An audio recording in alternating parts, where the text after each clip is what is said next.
Devil হান্টে আইনশৃঙ্খলা বাহিনীর কর্মকর্তারাও ছাড় পাননি বললেন স্বরাষ্ট্র উপদেষ্টা। বেনজির আহমেদের বিরুদ্ধে ইন্টারপোলের মাধ্যমে গ্রেপ্তারি পরোয়ানা জারির আদেশ। ধানমন্ডি ৩২ নম্বর থেকে কিছু হাড় ও আলামত সংগ্রহ করছে সিআইডি। লন্ডনে বাংলায় লেখা রেল স্টেশনের সাইনবোর্ড ইলন মাস্কের বিরোধিতা। চ্যাম্পিয়ন্স ট্রফির আগে সেরা প্রস্তুতি হচ্ছে না বাংলাদেশের। সাইফ কারিনার সংসার ভাঙার গুঞ্জন। স্বাগত জানাচ্ছি দৈনিক আমার বাংলার প্রতিদিনের বুলেটিনে। শুনছিলেন শিরোনাম, এবার বিস্তারিত। স্বরাষ্ট্র উপদেষ্টা লেফটেন্যান্ট জেনারেল মোহাম্মদ জাহাঙ্গীর আলম চৌধুরী বলেছেন, যারা শয়তান তারাই ডেভিল হান্টে ধরা পড়বে। আইনশৃঙ্খলা বাহিনীর কর্মকর্তারাও ছাড় পাননি। অপারেশন ততদিন চলবে যতদিন ডেভিল মুক্ত না হবে। রাজশাহী আইনশৃঙ্খলা পরিস্থিতি নিয়ে বিভিন্ন বাহিনীর সঙ্গে সোমবার দুপুরে মতবিনিময় শেষে রাজশাহীর জেলা প্রশাসক কার্যালয়ে সাংবাদিকদের সঙ্গে তিনি এসব কথা বলেছেন।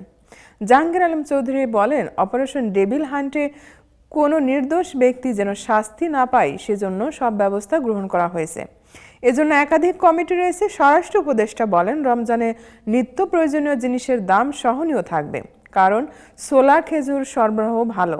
সীমান্তে ভারতীয় আগ্রাসনে চাঁপাইনবাবগঞ্জের মানুষ যে ভূমিকায় ছিল তাতে স্বরাষ্ট্র উপদেষ্টা সন্তোষ প্রকাশ করে বলেন, এতে আমরা খুশি, তবে আইন যেন কেউ হাতে তুলে না নেয়। মতবিনিময় সভায় পুলিশের ঊর্ধ্বতন কর্মকর্তা, রাজশাহীতে দায়িত্বরত সেনা, বিজিপি, র্যাবের ঊর্ধ্বতন কর্মকর্তারা উপস্থিত ছিলেন।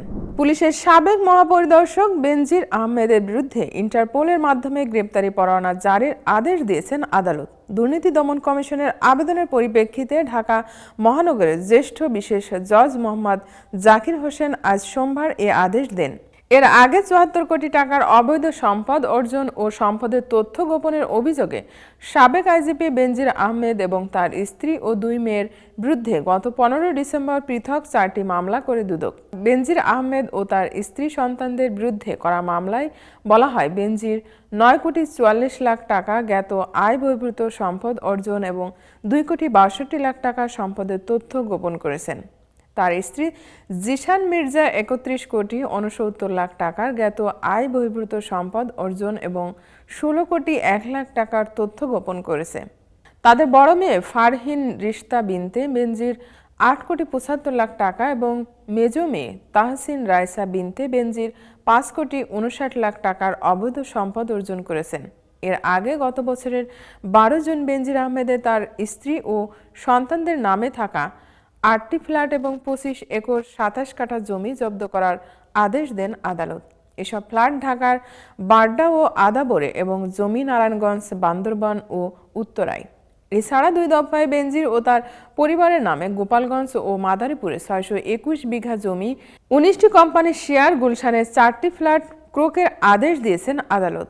এছাড়া ৩০ লাখ টাকার সঞ্চয়পত্র, ৩৩টি ব্যাংক হিসাব এবং ৩টি বিও হিসাব অবরুদ্ধ করার আদেশ দেন আদালত। বেনজির আহমেদ ২০২০ সালের ১৫ এপ্রিল থেকে ২০২২ সালের ৩০ সেপ্টেম্বর পর্যন্ত আইজিপি ছিলেন। এর আগে তিনি ঢাকা মহানগর পুলিশ কমিশনার ও র্যাবের মহাপরিচালক হিসাবেও দায়িত্ব পালন করেন। গত বছরের ৪ মে সপরিবারে দেশ ছেড়েছেন বেনজির। রাজধানীর ধানমন্ডি ৩২ নম্বরের বাড়ি থেকে কিছু হাড় ও আলামত সংগ্রহ করার কথা জানিয়েছেন পুলিশের অপরাধ তদন্ত বিভাগ সিআইডি। আজ সোমবার সকাল ৯টার দিকে সিআইডির ক্রাইম সিন বিভাগের একটি দল সেখানে গিয়ে বিভিন্ন ধরনের আলামত সংগ্রহ করে। সিআইডির বিশেষ পুলিশ সুপার জসিমউদ্দিন খান গণমাধ্যমকে বলেন, কিছু হাড় বা আলামত সংগ্রহ করা হয়েছে, সেগুলো ফরেনসিক পরীক্ষা করা হবে। তিনি আরও বলেন, সিআইডি ক্রাইম সিনের একটি দল সকালে গিয়েছিল। তারা সেখান থেকে অপরাধ সংক্রান্ত কিছু আলামত সংগ্রহ করেছে। এগুলো পরীক্ষা নিরীক্ষা করার পর বলতে পারবেন আসলে আলামতগুলো কিসের। ভারতে পালিয়ে যাওয়া আওয়ামী লীগের ক্ষমতাচ্যুত প্রধানমন্ত্রী শেখ হাসিনার বক্তব্য প্রচারের ঘোষণাকে কেন্দ্র করে বিক্ষুব্ধ ছাত্র জনতা গত ৫ ফেব্রুয়ারি রাতে ধানমন্ডি ৩২ নম্বরে ব্যাপক বিক্ষোভ করেন। এক পর্যায়ে শেখ মুজিবুর রহমানের বাড়িতে ভাঙচুর ও অগ্নিসংযোগ করা হয়। বাড়িটির অনেকটাই গুঁড়িয়ে দেওয়া হয়েছে। এরপর থেকে এই বাড়িতে উৎসুক জনতার ভিড় রয়েছে। অনেকে রড ইট খুলে নিয়ে যাচ্ছেন। গতকাল শেখ মুজিবুর রহমানের ভাঙা বাড়ি সংলগ্ন ভবনে নিচে কাজ করছে ফায়ার সার্ভিস। সেখান থেকে পানি নিষ্কাশন করছে বলে জানিয়েছেন ফায়ার সার্ভিস। জুলাই গণ অভ্যুত্থানে স্বৈরাচারী আওয়ামী লীগ সরকারের পতনের পর গত ৫ আগস্ট ধানমন্ডি ৩২ নম্বরের বাড়িতে হামলা, ভাঙচুর ও অগ্নিসংযোগ করেছিলেন বিক্ষুব্ধ জনতা। এরপর থেকে বাড়িটি অনেকটা পরিত্যক্ত অবস্থায় ছিল।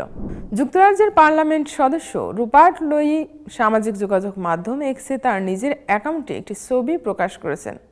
ছবিটি পূর্ব লন্ডনের বাংলাদেশি অধ্যুষিত টাওয়ার হ্যামলেটস এলাকার ব্যস্ততম হোয়াইট চ্যাপেল পাতাল রেল স্টেশনের। তাতে বাংলা ও ইংরেজি উভয় ভাষায় স্টেশনটির নাম লেখা রয়েছে। এই ছবি নিয়ে তুমুল বিতর্ক ছড়িয়েছে। সামাজিক যোগাযোগ মাধ্যম এক্সে সেই বিতর্কে জড়িয়েছেন বিশ্বের শীর্ষ ধনী ইলন মাস্ক। লন্ডনে একটি স্টেশনে স্থাপন করা বাংলায় লেখা সাইনবোর্ড নিয়ে সমালোচনা রয়েছে আগে থেকেই। সমালোচকদের দলে রয়েছেন রুপার্ট নিজেও। তার মতে লন্ডনে স্টেশনের নাম উল্লেখ করে সাইনবোর্ড লেখা থাকবে শুধু ইংরেজি ভাষায়। রিফর্ম ইউকে পার্টির এই আইন প্রণেতা এক্স পোস্টে ছবি যুক্ত করে লিখেন, এটা লন্ডন, এখানে স্টেশনের নাম অবশ্যই ইংরেজিতে এবং শুধু ইংরেজিতেই লেখা উচিত। মুহূর্তে সেই পোস্ট ভাইরাল হয়। এক্সের মালিক ইলন মাস্ক তাতে প্রতিক্রিয়া জানিয়ে লিখেন, ইয়েস, রুপার্ট নিজে মার্কিন প্রেসিডেন্ট ডোনাল্ড ট্রাম্পের সমর্থক। সাম্প্রতিক দিনে রিফর্ম ইউকে দলের নেতৃত্বে থাকা নাইজেল ফারাজের অপসারণের দাবিতে সরব হয়েছেন। রেল স্টেশনে দুই ভাষায় সাইনবোর্ড নিয়ে যুক্তরাজ্যের বেশ কয়েকজন এমপি রুপার্টের দৃষ্টিভঙ্গি সমর্থন করেন। আবার অনেকে বলছেন রেল স্টেশনে একাধিক ভাষায় লেখা সাইনবোর্ড থাকায় কোনো সমস্যা নেই। হোয়াইট চ্যাপেল পাতাল রেল স্টেশনে বাংলায় লেখা সাইনবোর্ডটি যুক্ত করা হয় 2022 সালে। পূর্ব লন্ডনে বাংলাদেশি মানুষদের অবদানকে সম্মান জানাতে এটা করা হয়েছিল। সাইনবোর্ড বসানোর খরচ দিয়েছিল টাওয়ার হ্যামলেটস কাউন্সিল। লন্ডনের হোয়াইট চ্যাপেল বাংলাদেশি অভিবাসীদের সবচেয়ে বড় আবাসস্থল। চ্যাম্পিয়ন্স ট্রফি শুরু হতে খুব বেশি দিন সময় নেই। আগামী 19 ফেব্রুয়ারি শুরু হবে 8 দলের বৈশ্বিক এই টুর্নামেন্ট। বিপিএল এর ব্যস্ততায় জাতীয় দলের ক্রিকেটাররা খুব বেশি অনুশীলন করতে পারেনি। গত 2 দিন ধরে অনুশীলন চলছে। দেশ ছাড়ার আগে আরও 2 দিন অনুশীলন করার সুযোগ পাচ্ছেন নাজমুল হোসেন শান্তর দল। এরপর আগামী 13 ফেব্রুয়ারি বাংলাদেশের দল রাতের ফ্লাইটে দেশ ছাড়বে। সব মিলিয়ে খুব ভালো প্রস্তুতি নেওয়ার সুযোগ হচ্ছে না বাংলাদেশ দলের। মিরপুর শেরেবাংলা স্টেডিয়ামে সোমবার তৃতীয় দিনের মতো অনুশীলন করছে বাংলাদেশ। চ্যাম্পিয়ন্স ট্রফিতে বাংলাদেশের রয়েছে এ গ্রুপ। সেখানে তাদের প্রতিপক্ষ পাকিস্তান, ভারত ও নিউজিল্যান্ড। বাংলাদেশের প্রথম ম্যাচে 20 ফেব্রুয়ারি দুবাইয়ের তাদের প্রতিপক্ষ ভারত। টুর্নামেন্টের আগে বাংলাদেশের প্রস্তুতির ঘাটতি নিয়ে কথা বলেছেন প্রধান কোচ ফিল সিমন্স। সোমবার সংবাদ সম্মেলনে তিনি বলেছেন, আমি আপনার সঙ্গে একমত যে এটা সেরা প্রস্তুতি হচ্ছে না। একটা জিনিস বলতে পারি, তারা ক্রিকেট খেলবে আর সেটা সাদা বলেই এটার মানে হচ্ছে তারা স্কিলের দিক থেকে স্বল্পই আছে। স্কিল আছে, আমরা তাদের পারফর্ম করতে দেখেছি। এখন কেবল মানসিকতাটা ওয়ানডের মতো করতে হবে। মঙ্গলবার ও বুধবার 2টি দিন ভালোভাবে কাজে লাগাতে মুখিয়ে বাংলাদেশ কোচ। এজন্য আমাদের 2টো সেশন আছে অনুশীলনে। আমরা দিনে ও রাতে ব্যাট বল করছি আর 50 ওভারের ম্যাচের জন্য প্রস্তুতি নিচ্ছি। জাতীয় দলের অনুশীলনে বিপিএল নিয়ে কোনো আলাপ হয়নি উল্লেখ করে সিমন্স আরও বলেছেন, আমাদের 2 দিন অনুশীলন হয়েছে। এই 2 দিনে বিপিএল নিয়ে কোনো কথা আলাপ হয়নি। তারা লম্বা সময় ধরে ব্যাট করা ও ঠিক জায়গায় বল করাতেই নজর দিচ্ছে। আমার মনে হয় না এটা তাদের কোনো প্রভাব ফেলবে। জানুয়ারি মাসে সাইফ আলী খানের উপর আত্মদায়ী হামলার ঘটনা এখনও আলোচনায়। প্রায় 1 মাস কেটে গেলেও সেই ঘটনা নিয়ে ধোঁয়াশা এখনও কাটেনি। ছোটে নবাবের উপর হামলার ভয়াবহ ঘটনায় যখন পাদৌতি পরিবার উদ্বিগ্ন, ঠিক সেই সময় শনিবার বেরোর ইনস্টাগ্রাম স্টোরি দেখে শরগোল পড়ে গেছে সামাজিক যোগাযোগ মাধ্যমে। বিয়ের ডিভোর্স নিয়ে কি এমন ইঙ্গিতপূর্ণ পোস্ট করলেন কারিনা, জানিয়ে এত হইচই শুরু হয়েছে। কারিনা কাপুর পোস্টে জীবনের কঠিন সময় নম্র বা বিনীত থাকার পাঠ দেওয়া হয়েছে। বিয়ে, বিবাহ বিচ্ছেদ, উদ্বেগ, সন্তানের জন্ম, প্রিয়জনের মৃত্যু কিংবা প্যারেন্টিং, এই বিষয়গুলো প্রকৃত অর্থ তুমি তখনই বুঝতে পারবে যখন এগুলো তোমার জীবনে বাস্তবে ঘটবে। বাস্তব জীবনে প্রচলিত থিওরি কিংবা অনুমান দিয়ে কোনো কাজ হয় না, যতক্ষণ না জীবন তোমাকে কঠোর পরিস্থিতিতে ফেলে বিনীত থাকার পাঠ দেয়।